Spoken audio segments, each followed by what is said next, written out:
It sounds like I did a lot during the storm and during the hurricane, but it was our staff that did all the work. I was just kind of cutting some red tape and barriers so that they could accomplish their mission out in the field, and that's what we're truly grateful for here in Weaverville as the staff that we have. As I go through today's speech and ceremony, there's a couple of things I want to share with you before I get to the speech piece of it, and one of those is an email I got this morning.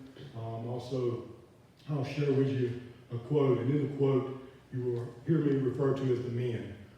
That is, this quote came out of the FDNY, and it was years ago under Chief Croker. And so when we were addressing men, we're still addressing the entire department at that time. The department was made up of men, so that's part of that quote itself. And then I'll read an email that I got this morning. But, Chief Edward Croker, the first chief of the fire department for the city of New York, made the following notable quotes about firefighting. When a man becomes a fireman, his active bravery has been accomplished. What he does after that is all in the line of work.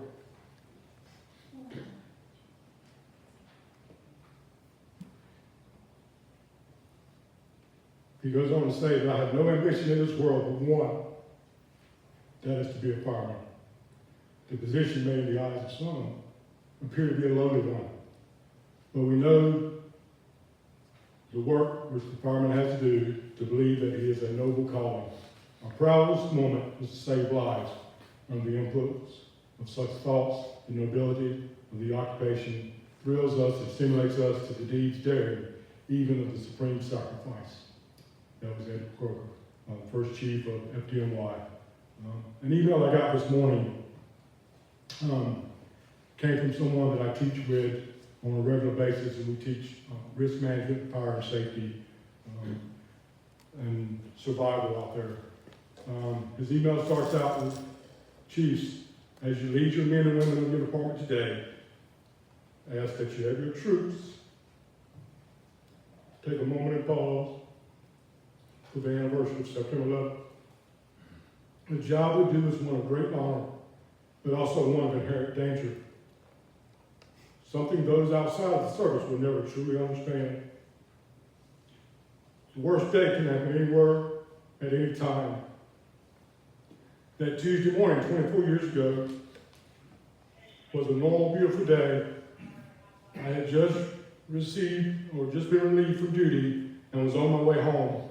When the call came, I returned to the firehouse, and along with so many others, responded as quickly as we could. On that day, 343 of the FDNY brothers made the ultimate sacrifice. Since then, over 400 more have died from the World Trade Center-related illness. Today, more than 50,000 first responders, rescue workers continue to battle various 9/11 related cancers and other health issues tied to the service at Ground Zero. This long-term effects of PTSD have impacted and unfolded. Numbers tragically have led to, unfortunately, a lot of suicide. This member that reached out to me today, he lost his partner off the Indy Company due to suicide. We must never forget their courage, their sacrifice, and the lessons of that day. The stories of the firefighters sharing goodbyes, knowingly accepting a higher calling with their goal to help as many people as possible remain etched in history. No big payday, no fame, just doing the job they loved. I'm proud to stand alongside of people that do that job day in and day out. September 11th, 2001 started out just like it did today, with a beautiful morning, people waking up, children going to school, people headed to the airport with an unknown of what the day was going to be like. Today we pause to remember a day that changed us forever. Even all these years later, the images, the emotions, the stories remain with us. I'm glad to see so many of you in here today. But what I'll ask of you is that may we never forget, having lost 3 members in the fire service that I worked with over my career directly, Can't imagine the loss of 343 firefighters from the FDNY faced that day. I lost friends in the Charleston Surface Superstore fire June 18th of 2007, where 9 firefighters were killed. November 6, 1998, a guy with my engine was killed in a warehouse fire. August 31st, 2001, as the fire chief, I lost a member of a department that I was responsible for everyone's safety.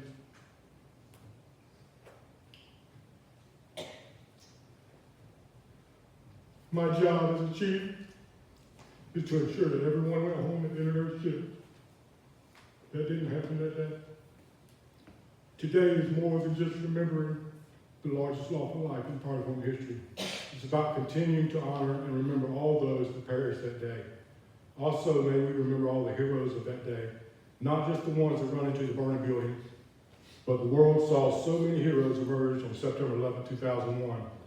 As with major events that occur in our lifetime, we can recall what we were doing at the exact moment we witnessed the event or were notified. Think back to JFK, MLK, or Reagan, for example. On September 11, 2001, I was a lieutenant with Wake New Hope Fire Department in Raleigh. Was out in the bay checking equipment at the start of our shift when the captain came out of the bay and informed us that the plane had just struck the World Trade Center tower. We all moved to the day room and stayed glued to the TV and witnessed the second plane strike at the South Tower, a day most Americans did that day. Here's the timeline for some events that unfolded on that tragic day. At 0:59, American Airlines Flight 11 takes off from Boston, headed for Los Angeles with 76 passengers, 11 crew members, what turned out to be 5 hijackers on board. At 08:15, a United Airlines Flight 175 takes off from Boston, also headed for Los Angeles. There were 51 passengers, 9 crew members, and 5 hijackers on board. At 08:19, a flight attendant on Flight 11, Betty Ann Arnold, alerts ground personnel that a hijacking is underway and the cockpit is unreachable. At 08:20, American Airlines Flight 77 takes off from Dulles outside of Washington, D.C., headed for Los Angeles. There are 53 passengers, 6 crew members, and 5 hijackers on board. At 08:24, Muhammad Atta, a hijacker on Flight 11, unintentionally alerts air controllers in Boston to the attack. He meant to press the button that allowed him to talk to the passengers on the flight. At 08:37, after hearing the broadcast from Atta on Flight 11, Boston Air Traffic Control alerts the U.S. Air Force's Northeast Defense Sector, who then mobilized the Air National Guard to follow the plane. At 08:42 hours, United Flight 93 takes off from Newark, New Jersey, after a delay due to routine traffic. It was headed for San Francisco. There are 33 passengers, 7 crew members, and 4 hijackers on board. At 08:46, Flight 11 crashes into the World Trade Center's North Tower. All passengers aboard are instantly killed, and employees of the World Trade Center are trapped above the 91st floor. For those of you that saw that, the FDNY was on a call at a gas leak and witnessed the first plane strike the tower. At 09:03, Flight 175 crashes into the World Trade Center South Tower. All passengers are aboard or killed instantly, and so are unknown numbers of people in the tower. At 09:05, President George W. Bush, in an elementary school classroom in Florida, is informed about the hit on the second tower. At 09:28, hijackers attack on Flight 93. At 09:37, Flight 77 crashes into the Pentagon. All passengers on board are instantly killed, and so are 125 civilian military personnel in buildings. At 09:45, U.S. airspace is shut down under Operation Yellow Ribbon, allows civilian aircraft are ordered to land at the nearest airport. At 09:55, Air Force One with President George W. Bush aboard takes off from Florida. At 09:57, passengers aboard Flight 93 begin to run up towards the cockpit. Jar, the pilot, begins to roll the plane back and forth in an attempt to destabilize the revolt. At 09:53, the South Tower of the World Trade Center collapses. At 10:02, Flight 93 plows into an empty field in Pennsylvania. Although its ultimate target is unknown, it is likely heading for either the White House or the U.S. Capitol. In 1018, President Bush authorized any non-grounded planes to be shot down. At that time, all 4 hijacked planes had already crashed, but the president's team was operating under the impression that Flight 93 was still in the air. 10:28, the North Tower of the World Trade Center collapses. 10:53, Secretary of Defense Donald Rumsfeld orders the U.S. military to move to higher state of alert going to DEFCON 3. At 11:45, Air Force lands at Barksdale Air Force Base in Shreveport, Louisiana. At 12:15, airspace in the U.S. is completely free of all commercial and private flights. Living in Raleigh at the time and in the direct flight path of RDU Airport, I can tell you it was an eerie feeling. Standing at the station where we would typically see aircraft, knowing what we had just witnessed, knowing what the days ahead were going to unfold like in challenging times, and knowing the loss of life that not only had just occurred to civilian personnel, but to civilians that woke up that day and treated just like they did every day.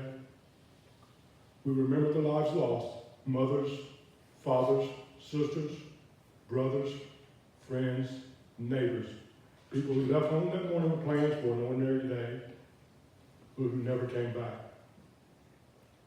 Their absence left holes in families, in communities, and in our nation's heart that can never truly be filled.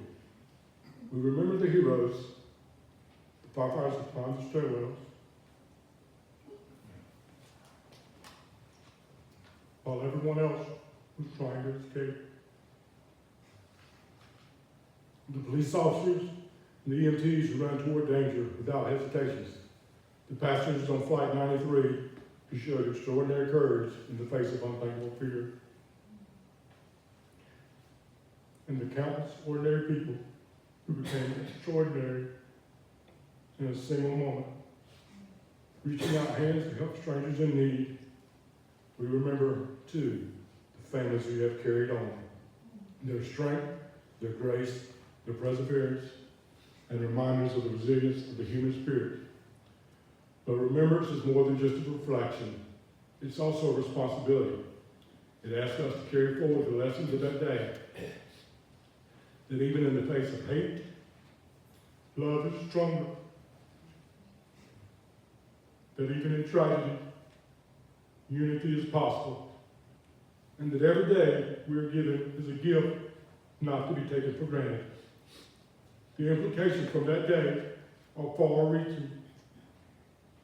Just as the death toll is, as the death toll contributed that day continues to climb due to the health impacts of those that were working the pile, digging through the rubble, searching for a lost brother or sister.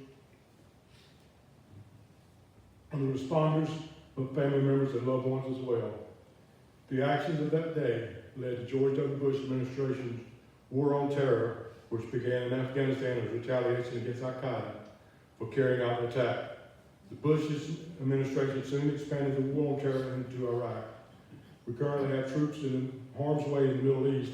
In February of 2005, I landed in Baghdad, Iraq as part of the civilian force and was there until the middle of 2007. In 2010, I landed in Kandahar, Afghanistan, and spent time there until the middle of 2012. So let us honor those we lost, not only with silence and sorrow, but with lives filled with kindness, service, and compassion. Let us be the kind of people who lift others up, who reach across divides, and who choose hope over fear. May we never forget September 11th. May we continue to live in a way that honors the memory of those who are no longer with us. Just as I'm sure if you were of age, you recall the moments of September 11th, 2001. As much as I always want you to remember that day in honor of all those lives lost during that terrible act of violence on our country, I want you to remember the person that you were on September 12th, 2001. And it's unfortunate that we had some acts occur yesterday that still cause divide. But if you can reflect back on the person that you are and were on 2001 and September 12th, that display of patriotism, acts of kindness shown to not only first responders, but our neighbors It was felt. It's unfortunate that it takes such an act as this and a natural disaster for us to put aside the differences and come together with such unity with neighbors helping neighbors. Just as Mr. Jackson talked about on the hurricane, that disaster brought neighbors together. Weaverville was a strong community as well as those around us of neighbors helping neighbors. If somebody could ever figure out how to bottle that up, you would never work a day again. But that is what is missing. Again, I ask you that you remember the person you were on September 12, 2001, and reflect back on the days following September 11th, and recall the person you were that day, and try to live up to that person you were then. Thank you.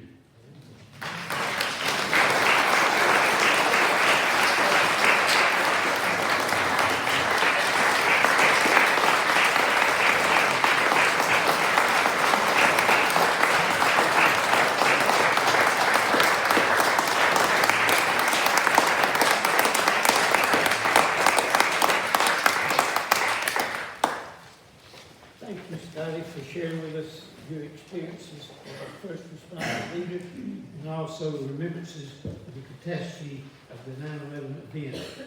Our program will now continue and will conclude with a route salute by the Weaverville Police Department, Amazing Grace,